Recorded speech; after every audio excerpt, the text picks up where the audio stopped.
We're in a library. Yes, it's that time again. Happy Thursday, everybody. Welcome back to my channel. Okay, so as you can see, the scenery is different and it's just going to be a whole different thing today. So as you know, I usually will give a good book review, a song of the week and all that, but we're switching it up.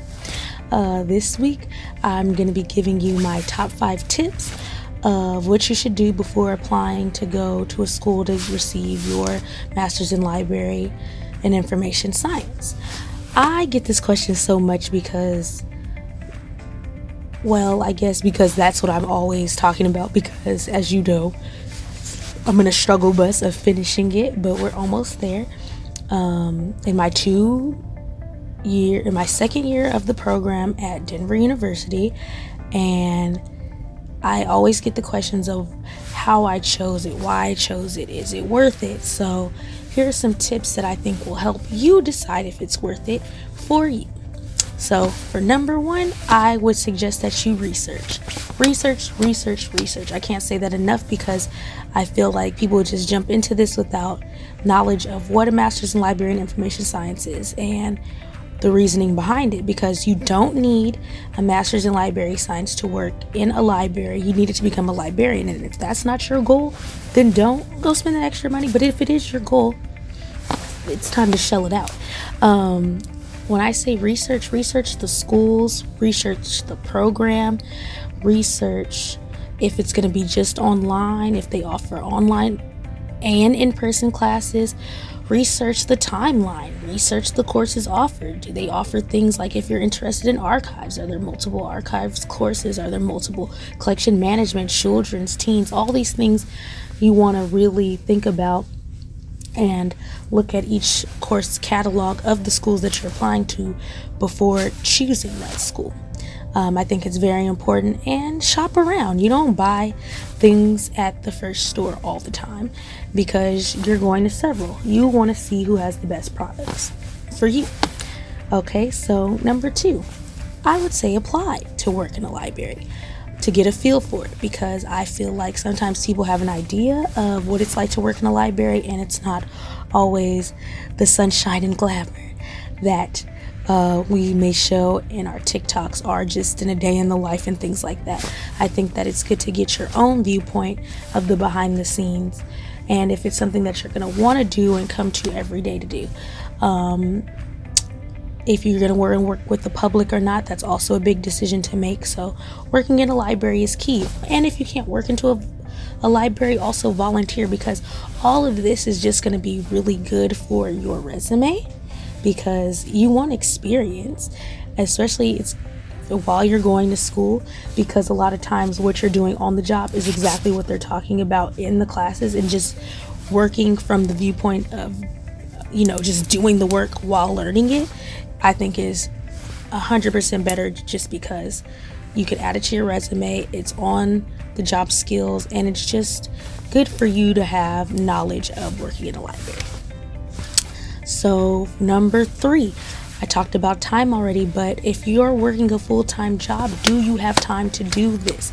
For me, I chose the University of Denver because they were a school that offered counselors who would check in with me to make sure that I was on top of my stuff. So they were checking in about, just to let you know, it's time to register for classes. How are things going? Do you know this is due? Like things like that, to keep you on your toes, because balancing work and school, full-time work and full-time school, is a lot. And when I say full-time school, for me, it's 2 classes.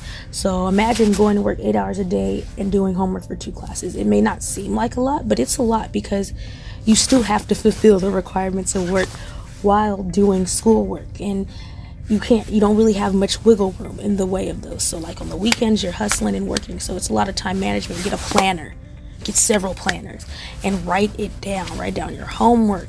Write down how long it's going to take you to get done with the schooling, because some programs are a year, some programs are 2 years. Sometimes it takes longer because of your work. And if you're not doing any work, then it's easier to manage your time. But if you are, I would suggest really thinking about your time.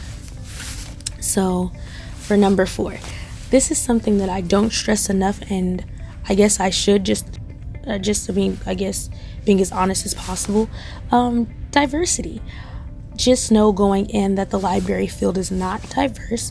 The majority of librarians are white, and just knowing that the field is not diverse, and when you go to your classes, there's not going to be diverse. So you're going to be talking about things sometimes that they're not going to understand. So for me, working in a library, I often speak from the viewpoint of someone who doesn't see a lot of diversity, but it's getting a little bit better.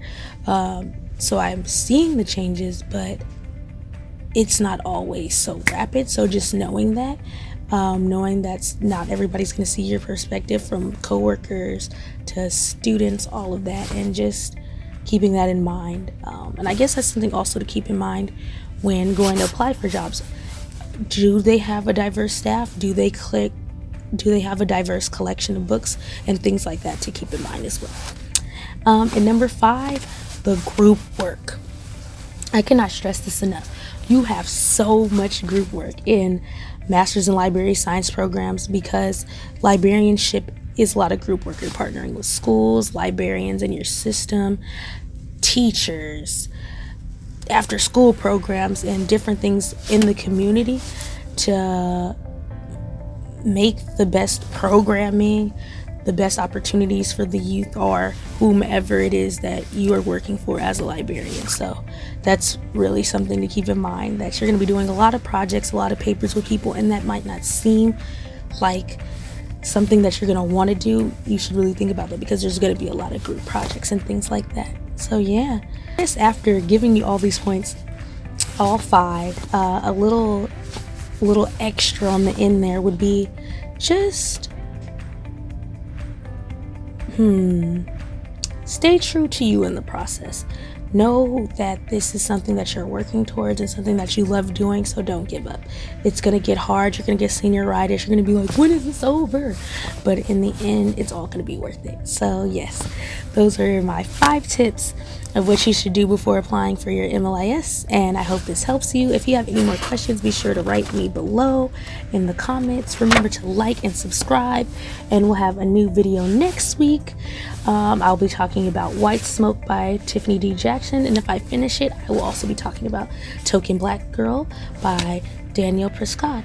So thank you guys for watching. I love you. Have a good rest of your week, and I'll see you next week.